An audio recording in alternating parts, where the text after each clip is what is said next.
It wasn't me who was going through and pedaling through the whole process, but definitely it was lots of miracle. And wow. Yeah, it was just like that. It was just one part of it. I just want to review that. So when you're driving, your cousin's car plate number is 2008. 8002. Oh, the car plate is 80022.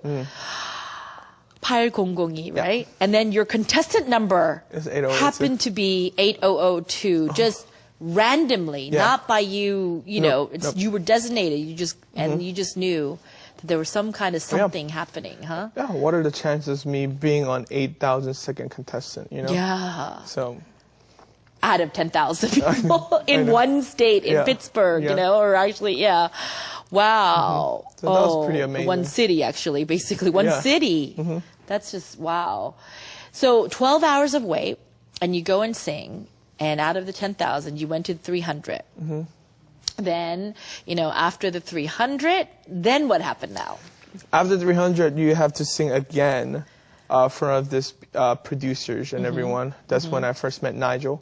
Nigel is the guy who produced American Idol, So You Think You Can Dance, and he won like how many Grammys? I don't know, Emmy.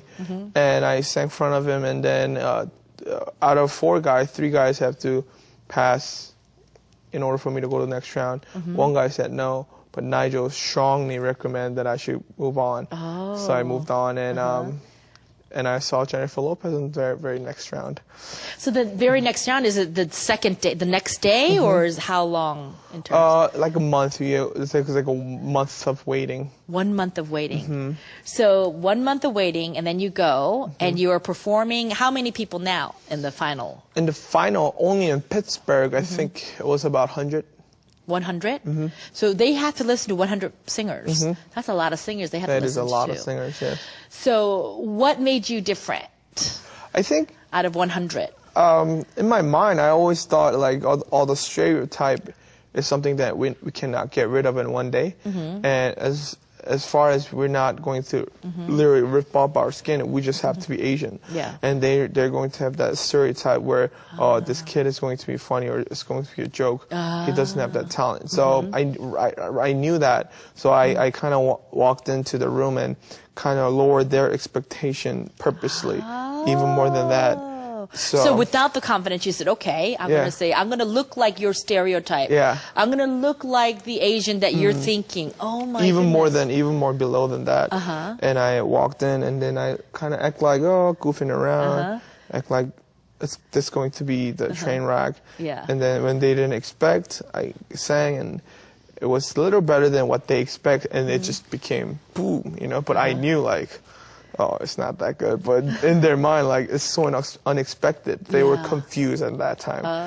But, you know, That was incredible. Okay, so tell me, who were the judges that was there? In the middle, it was Jennifer Lopez. Jennifer Lopez. And on the right, it was Randy Jackson. On the left, it was Steven Tyler from Aerosmith. Oh, from Aerosmith. These are people you listen to on the radio, you see it on TV, and here they're right there in front of judging you. You know, guy from Aerosmith, Jennifer Lopez, and Randy. So, what was that feeling, trying to sing in front of them? It was, like, for me, since I've been in stage for so long, it didn't actually give me a starstruck. And I wasn't nervous at all, to be honest. But I had to act like I was nervous in order for me to do the stereotype thingy.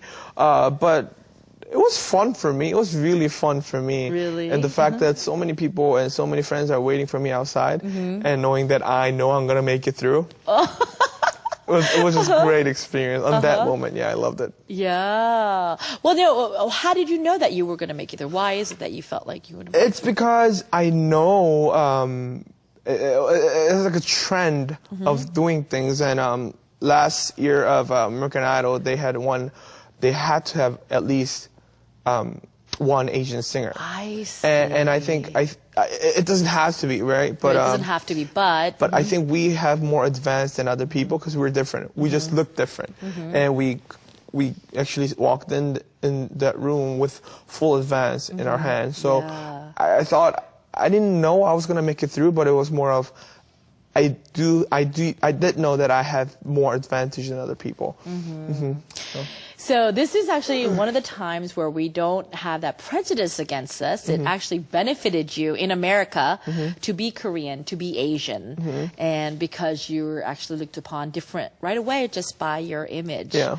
So this is just, amazing. Okay, so then, tell me during the audition what happened. And I know in the audition, can you stand up and 잠깐 일어서 주시면 what is the thing that you do with your hand? I did this. You keep doing that. In order for me to show that I was nervous. Yeah. I just can't show that I'm nervous. But if I'm doing this, it looks like I'm nervous. I'm like shaking. So I just kind of did it for fun, and then they loved it. And I'm like, okay. And you kept doing it. Yeah.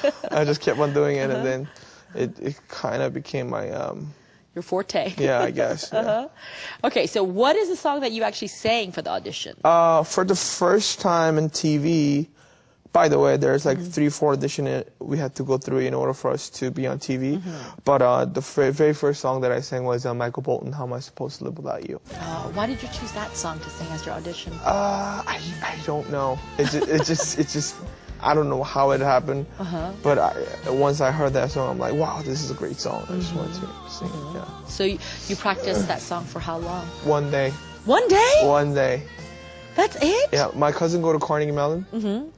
And we went to Pittsburgh and we don't know what to sing. I'm like, okay, let's go to Carnegie Mellon and sneak into one of those music department and practice.